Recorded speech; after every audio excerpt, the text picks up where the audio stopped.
미국 현지의 경제 동향 그리고 소식들까지 정리해드리는 시간, 맨해튼 나우 시간 돌아왔습니다. 매주 이 시간에는 오하이오 주립대학교 자산관리학과의 겸임 교수이자 또 JC회계법인의 대표로 계신 지호준 박사님과 화상 연결 통해서 말씀 나눠보고 있습니다. 박사님 안녕하세요. 안녕하세요. 네, 안녕하세요. 일단 첫 번째로 오늘 페이스북에 대한 이야기를 준비해 주셨습니다. 사실 어제 실적을 발표한 직후에는 나름 선방한 결과다라는 평가가 즉각적으로 전해지면서 시간의 거래에서의 반응은 나쁘지 않았거든요. 그런데 아무래도 이 내부 고발자의 추가 폭로가 있었다 이런 뉴스 때문인지 오늘장에서 급작스럽게 하락하는 흐름이었습니다. 이번에는 어떤 내부 고발이 전해진 걸까요? 네, 페이스북의 상황이 참 말이 아닌 것 같습니다. 얼마 전 방송에서 위슬블로워 내부 고발자로 인해서 시작된 페이스북의 문제가 이제 후폭풍이 매우 거셀 것이다라고 저희가 예상을 했었는데요. 안타깝게도 그 예상이 현실이 되고 또 앞으로 더 크게 번질 것 같은 상황으로 이렇게 흘러가는 것 같아서 참 많이 안타까운 상황입니다. 알고 계신 것처럼 이제 몇 주 됐죠. 페이스북의 이제 프로덕트 매니저였던 이제 프랜시스 허건이 페이스북의 부도덕함과 또 인스타그램의 유해함, 청소년들에게 이제 유해함을 이제 증권거래소라던가 언론, 국회, 심지어는 영국 국회까지 이렇게 폭로를 하면서 지난주를 시작으로 이번 주 들어서 이런 어떤 페이스북에 대한 문제들이 더 많이 이렇게 심각해지고 있는 그런 상황 같습니다. 특별히 이번 주 지난주 주말을 통해서 내부 문건인 페이스북 페이퍼스라고 하죠. 일부 삭제되긴 했지만 많은 부분이 언론에 이제 공개되면서 수많은 문제들이 이제 일파만파로 퍼지고 있는 그런 상황 같습니다. 이미 페이스북의 주가가 연중 최고가 기준으로 15% 이상 이제 폭락했고 오늘도 많이 빠졌고 또 기업 이미지가 실추되는 것도 포함해서 여러 가지 많은 어려움을 겪고 있는데요. 어쩌면 이것은 시작일 뿐이고 앞으로 여러 언론사를 통해서 이제 대대적으로 공개가 될 많은 이슈들이 있음을 감안한다고 하면은 아마도 2004년 페이스북 창업 이래 최대 위기를 겪을 수 있지 않을까라고 예상을 하게 됩니다. 물론 페이스북의 대변인과 또 마크 저커버그 회장 등이 이제 보도자를 통해서 현재 언론에 이렇게 보도되고 있는 내용은 허위 사실들이 많고 또 잘못된 전제로 오도되고 있다라고 주장하면서 대응을 하고 있지만 페이스북이라는 이 거대 기업의 어떤 위기 관리 시스템이 과연 제대로 작동을 하고 있는 것인가? 아니면 위기 관리 시스템을 뛰어넘는 어떤 메가톤급 폭탄 선언이 계속 발표되는 것인가라는 어떤 문제는 저희가 좀 그러니까 시간을 두고서 잘 지켜봐야 되지 않을까라고 생각합니다. 전자이건 후자이건 간에 분명한 것은 투자자들과 또 사용자들이 이 페이스북에 크게 실망했다라는 사실입니다. 때마침 페이스북이 이제 메타버스의 사업에 집중하기 위해서 리브랜딩을 할 수 있다라고 발표한 것은 이제 단순히 우연이라고 말하기는 조금 힘든 것 같습니다. 어쨌든 이번 페이스북의 이 난국을 어떻게 페이스북이 타개할 것인가 제가 좀 더 관심 있게 지켜봐야 할 것 같습니다. 사실 그동안 있었던 이런 악재성 뉴스들은 어떻게 이리저리 잘 피해왔던 페이스북인데 이번에는 좀 말씀해 주신 대로 스케일이 좀 큰 것 같아서요. 어떻게 해결을 해 나갈지 지켜봐야 될 것 같고요. 이번 사태로 인해서 페이스북뿐만 아니라 다른 빅테크 기업들의 인사 시스템에 대한 우려 역시도 말씀해 주신 것처럼 커지고 있습니다.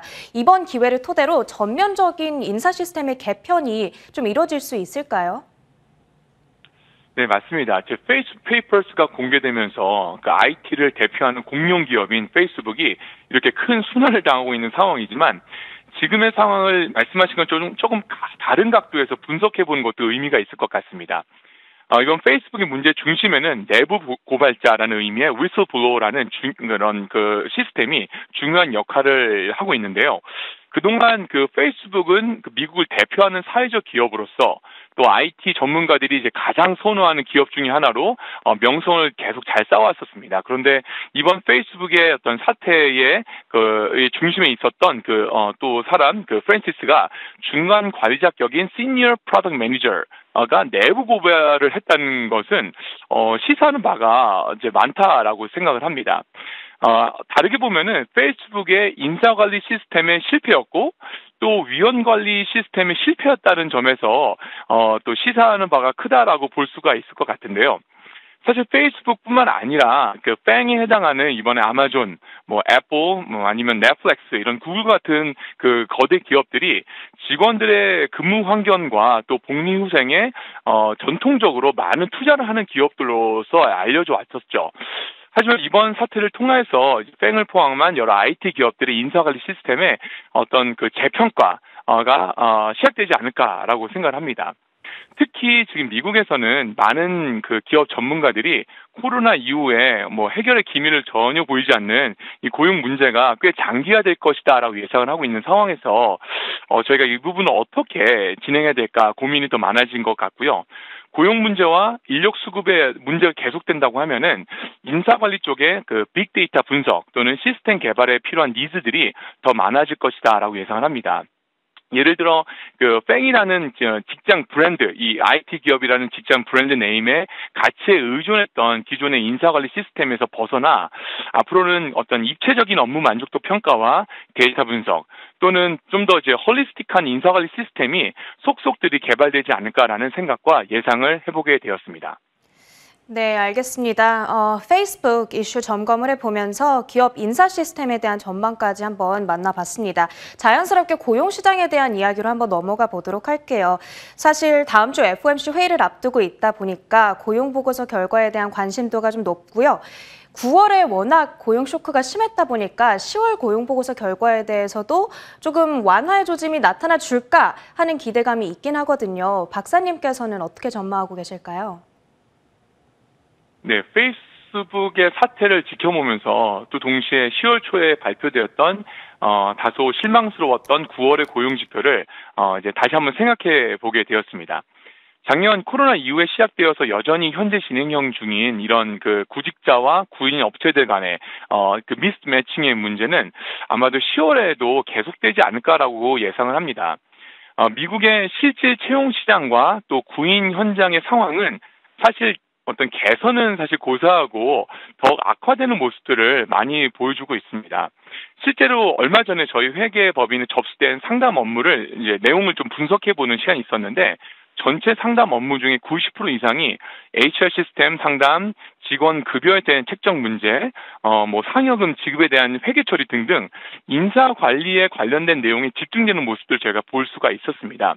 물론 이 자료를 통해서 뭐 일반화시키는 것은 좀 그 어려울 수가 있겠지만 그만큼 많은 법인들이 비즈니스들이 구인난에 시달리면서 이제 자구책을 강구하는 참 어려운 상황이란 점은 뭐 분명한 것 같습니다. 이제 한 가지 아쉬운 점은 이런 현장의 소리가 정부 관계자들에게 온전히 전달되지 않는다는 점입니다. 게다가 이제 10월 고용 지표가 올해 마지막 그 말씀하신 것처럼 FOMC 미팅을 앞두고 있는데 그러니까 FOMC 미팅 전에 발표가 되지 않고 이후에 발표되기 때문에 예상되기 때문에 아마도 정부가 테이퍼링과 이자율 조정 등의 카드를 사용하는 것은 현실적으로 좀 어렵지 않을까라는 생각을 갖게 되고요. 10월의 고용 지표는 제가 보기에는 그 업종별로는 그 소매업 중심으로 약진을 좀 기대할 수 있을 거라 생각을 하고요. 또 수요와 공급의 불균형의 문제는 더 심각해지지 않을까라고 조심스럽게 생각을 해보게 됩니다. 네, 몇몇 부문에서는 개선세를 기대해 볼 수 있겠지만 여전히 불균형의 문제는 상당히 심각할 것으로 전망해 주셨습니다. 그리고 이제 마지막으로는 미국 현재 코로나 상황에 대해서도 점검을 해봐야겠죠. 본격적으로 완화 정책을 시행한 지 이제 꽤 됐거든요. 위드 코로나와 이미 함께하고 있는 삶일 것 같은데 지금 어떤 모습을 보내고 있을까요? 네, 위드 코로나가 보다 확실하게 이렇게 나타나는 분야 중에 하나는 그 교육 산업 쪽인 것 같습니다. 그 12세 이하의 그 백신 접종 시행과는 상관없이 그동안 이제 코로나로 인해서 불확실성이 많이 사라진 시점에서 교육 관련 그 산업들이 이제 가파르게 회복세를 보이고 있는 것 같고요. 그 데이케어나 방과 후의 학원들은 그 계속적으로 학생 등록 수가 상승하고 있는 추세이고 또 CDC의 권고 사항을 잘 따르면서 코로나의 리스크를 이렇게 그 최소화하기 위한 최선의 노력을 다하고 있는 것처럼 보여집니다. 조만간 연방정부, 주정부, 시정부 등을 포함해서 공기업과 또 사기업, 대기업들이 재택근무에서 백투워크로 전환이 시작될 것이다라고 생각을 하는데요. 이렇게 될 경우에 교육 분야는 한 번 더 이제 반등할 수 있는 어떤 모멘텀을 가지지 않을까라고 기대를 가져보게 됩니다. 이제 한국과는 다르게 그 일반적으로 새학기가 8월 중순과 또는 1월 중순에 이렇게 시작되는 미국 교육 시스템을 고려했을 때 겨울방학이 끝나고 봄방학이 시작되는 1월 초 또는 12월 말경에는 또 한 번 반짝 특수를 그 교육 산업 쪽에서 경험하지 않을까라고 생각을 해보게 되고요. 하지만 말씀드렸던 것처럼 이렇게 고용 문제 해결을 위해 이렇다 어떤 액션 플랜들이 없다라고 하면은 지속적인 수요가 예상되는 이 교육 분야가 어쩌면 가장 큰 어려움을 겪을 수 있는 산업이 될 수 있는 그런 위험이 여전히 도사리고 있다라고 볼 수 있겠습니다. 12월과 1월에 교육산업 쪽의 동향을 좀 관심 있게 저희가 지켜보면 의미 있는 투자의 방향을 잡을 수 있지 않을까라고 생각을 보게 되었습니다. 지난주에 여행업계를 말씀해 주신 데 이어서 이번에는 교육업계의 반짝 특수가 기대된다 이렇게 말씀을 해주셨습니다. 저희가 조심스럽게 기대감을 가지고 이 교육산업 주시해 보도록 하겠습니다. 이렇게 미국 현재 다양한 이슈들 정리해봤고요. 이 시간은 오하이오 주립대학교 자산관리학과의 지호준 박사님과 함께했습니다. 박사님 오늘 말씀도 고맙습니다. 감사합니다.